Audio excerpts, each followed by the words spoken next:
bertempat di Jalan Mastrip, Kelurahan Gandung Kidul, Kecamatan Nganjuk, Kabupaten Nganjuk, dalam rangka peningkatan pelayanan serta literasi masyarakat. PLT Bupati Nganjuk Mahren Jumadi bersama Dinas Kearsipan dan Perpustakaan Kabupaten Nganjuk bersama-sama meletakkan batu pertama pembangunan gedung fasilitas perpustakaan baru di Kabupaten Nganjuk.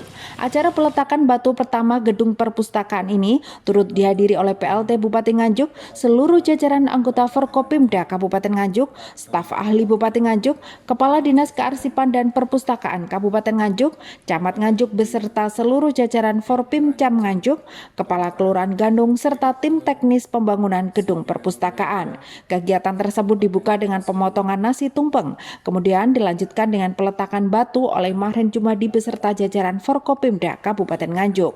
Gedung perpustakaan yang kini sedang dalam proses pembangunan merupakan salah satu aset pemerintah daerah Kabupaten Nganjuk seluas 8.000 meter persegi yang direncanakan memiliki beberapa layanan masyarakat berbasis digital. Proyek pembangunan gedung perpustakaan tersebut dikerjakan oleh CV Danur Wenda yang bersumber dari dana DAK pusat mencapai 7,6 miliar rupiah. Menurut Kepala Dinas Kearsipan dan Perpustakaan Kabupaten Nganjuk Putu Winasa, selain sebagai sumber pusat informasi, ilmu pengetahuan, teknologi, kebudayaan, dan kesenian yang dinilai menggali potensi lokal dari Kabupaten Nganjuk, nantinya perpustakaan ini akan difasilitasi layanan unggulan seperti taman bacaan masyarakat berupa pojok baca, dan pojok baca ini berbasis digital serta bisa disebar di seluruh kecamatan di Kabupaten Nganjuk. Lalu proyek ini sesuai dengan perjanjian kontrak, ini dimulai tanggal 11 Juli, berakhir tanggal 22 Desember tahun 2022.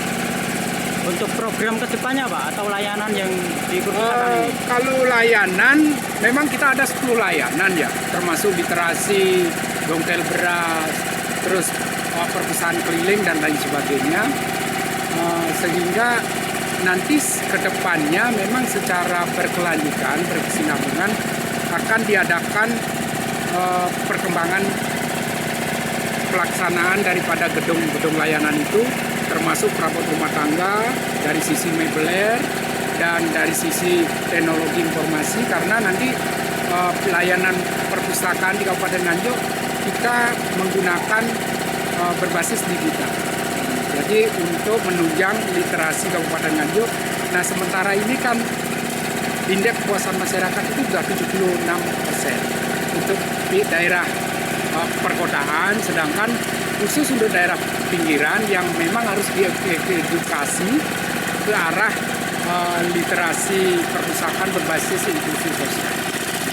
Kalau kita nanti unggulannya di TBM, Taman Bacaan Masyarakat, itu kedepannya setiap kecamatan itu harus ada pojok baca.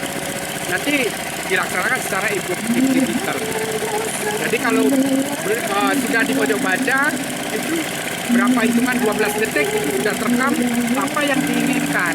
Soalnya di bidang politik tinggal di depan ada wajah yang terekam sesuai dengan permintaan.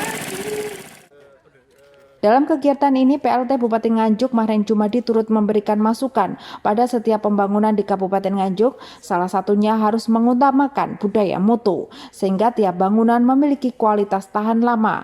Tentunya bisa untuk menghemat pengeluaran anggaran biaya, serta memeratakan pembangunan di Kabupaten Nganjuk sendiri. Alhamdulillah hari ini agenda kita melaksanakan peletakan batu pertama pembangunan perpustakaan Kabupaten Nganjuk ya. Ini dalam rangka peningkatan layanan kepada masyarakat yang berkait dengan literasi ya, literasi di Kabupaten Nganjuk. Untuk tanahnya tanah siapa Pak? Tanah ini adalah tanah Pemda, set Pemda, sehingga kita bangun perkantoran perpus yang di dalam kota. Sehingga ini kurang lebih 8.000-an ya, 8.000. Saya pikir cukup untuk parkir, untuk layanan kepada masyarakat. Terus kemudian ini nanti juga lantai 2 ya. Gambarnya bisa nanti minta ke ya. Untuk anggaran atau sumbernya gimana Pak? Sumbernya dari DAK pusat ya. Alhamdulillah. Sebesar berapa Pak? Kemarin berapa anggaran yang ini 9? Pagunya 9,5. Pagunya 9,5. Terus kemudian ditenderkan sampai dengan ditenderkan 8,6. Dan kemudian diadakan 8,3 ya. setelah di adendum itu. Ya. Apakah ada masukan ke depannya Pak dari pembangunan proyek ini? Masukan kita apa? Yuk, pembangunan apa saja di Kabupaten Nganjuk harus mengutamakan budaya mutu. Nah ini. Nggak gedung, nggak jalan, nggak jembatan. Yuk kita budaya mutu harus kita kedepankan. Budaya kualitas sehingga bangunan bisa lama. Kemudian jalan-jalan juga seperti itu. Ya. Jembatan juga bisa tahan lama sehingga uangnya bisa untuk membangun yang lain. Yang selama ini ada yang jalan atau jembatan atau bangunan yang katakanlah beberapa kali dibangun, padahal yang lain belum pernah menikmati pembangunannya. Termasuk juga di dalamnya jalan. Jalan belum ada jalan yang PL-an baru diserahkan 15 hari rusak seperti itu. Ya kita kritisi harus diperbaiki kan begitu. Sehingga betul-betul Nganjuk budaya mutu kalau kita laksanakan sehingga pembangunan bisa cepat merata. Ini yang paling penting. Gitu ya. PLT Bupati Nganjuk Mahreng Jumadi juga menegaskan pentingnya profesionalitas konsultan pengawas dan kontraktor dalam pengerjaan setiap proyek pembangunan dengan tujuan kemutuan serta kualitas pada bangunan di Kabupaten Nganjuk. Proyek pembangunan gedung perpustakaan tersebut dikerjakan mulai dari tanggal 11 Juli hingga ditargetkan selesai pada 22 Desember 2022 mendatang. Dari Nganjuk, Tim Liputan melaporkan.